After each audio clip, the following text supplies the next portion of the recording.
We're going to move on to piecewise functions. A piecewise function is defined by multiple subfunctions. So an example is fines for speeding. I'm originally from Florida, so I'm using Orange County as an example. And what you can see is there's different prices based on how much over the speed limit you are going. So if you're 6 to 9 miles an hour over the speed limit, you get a fee of $129. If it's 10 to 14, it's $204. 15 to 19 is $254, 20 to 29, $279, 30 miles and over, you're going to court. So you can see I have these multiple subfunctions. Based on an input, I get a different output, and that's what I want you to think about with piecewise defined functions. I think an easy thing to look at is shopping, because we all like to shop or look at things and the prices they are. So I grabbed this. It's from something called the Cup Store, and it shows you how to buy different kinds of cups and how much they're going to cost.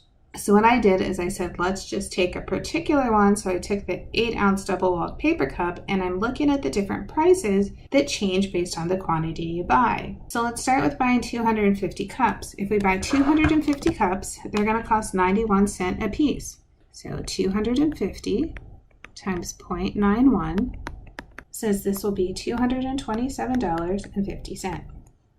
Let's say we decide to buy 300 cups. Well, 300 cups comes to a new price structure, which is 74 cents a piece, which is $222. The interesting thing here is that we bought 50 more cups for $5.50 less. So there's this like encouragement to buy more because the price drops. So let's look at 750. 750 cups. So I have to look at, where does 750 fall? It's more than 600, but it's less than 1,200, so that means we paid 69 cents a piece, which is $517.50.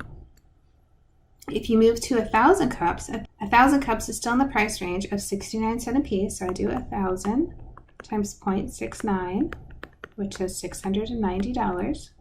So the last one we'll do is 1,200 cups, which falls into this 0.45 cent a cup. So I take 1,200.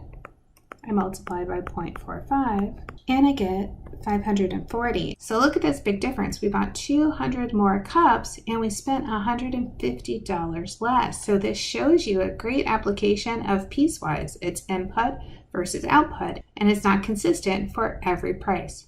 So let's change that and say, what would that look like on the programming side? Because you have to think all these cups are programmed into something so that when you go to purchase it, it knows what to charge you. So let's look at algebraically how that would be structured. And this is not the same for cups. I just picked a new function. So this particular function I made has two things. It has x plus 4 whenever x is greater than 3, and it's x cubed if x is less than or equal to 3. So the first number I gave you is 3. So f of 3 says it follows the second line. I'm going to take 3 and I'm going to cube it. So 3 cubed is 27. The second one, f of 6, I look, well, 6 is greater than 3, so that says I'm supposed to add 4, which gives me 10. And the last one, negative 4. Negative 4 is less than 3, so that says I cube it, which is negative 64.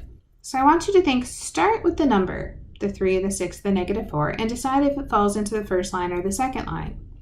Based on what line it falls into, then that is what function you're supposed to apply. So sometimes you're going to add 4, sometimes you're going to cube it, but it's all based on what line it falls into.